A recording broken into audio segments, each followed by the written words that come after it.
ngilong bat ngide ki khasi ambalapun bat lakha yangi kasut katang ke HDC ndai usumbai snam u khasi kajing tho la tho do ba Amos Jeremiah lingdo jing tho ka ong hakini kisni hadi malami patma ka khubor ka ba pau sai bi ki khasi baro ki ba aja ki pa ka HDC kanam khenchu ba ki khasi kadi lai u ki social media ka bala pi bitar puk ki ba bun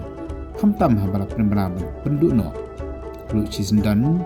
lagi ba aja ki pa kirim yo schedule drive certificate show senrang ni ki kin thai khasi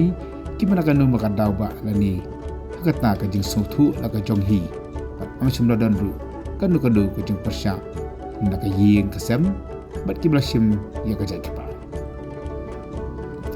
shu ka ni jing tho ka ang mental la yu i ru akin la pathai khwa bala dan ki jing kan lo kan ka subject bat ya ka jing penbor ban tang ja ya ki khon tang ja ya ki khon no sambai pa khasi ada kalok ka di kan nawai pat te andon ki ban nam pidang ya ka ni namarkan kata ru ka jing lu simat kejing nyam joki bakat kum ke konstitusi ke India balo ke negara ke jingit akan nyam ni umat rasnong India ke dan umlak ban sim ya ke hok ni dak ke bor ban penbor ki ban sim ribat ke jingit nyam ke balong persya ya ke jingit bat ke jingit tip lam joki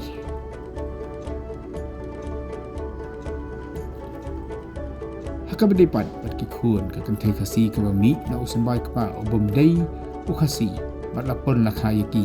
na usambai u khala jan jang ka wepat ke jat benri ka angke ke jadi ke kalmong AA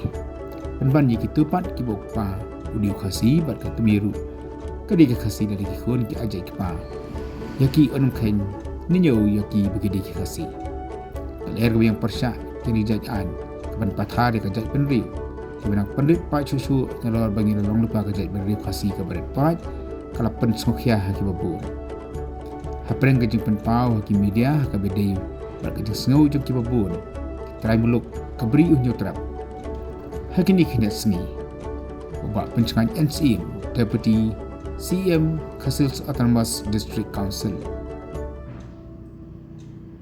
ula ong hakawin nagi khobor social media ya kadi ke subjek aja ki pa asanang ya terha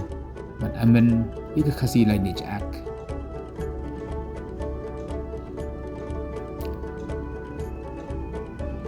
imat namar kejing tham kani ka bedai ba kejing aja ki pa show kepala ni ke pus kala pau online harum haneng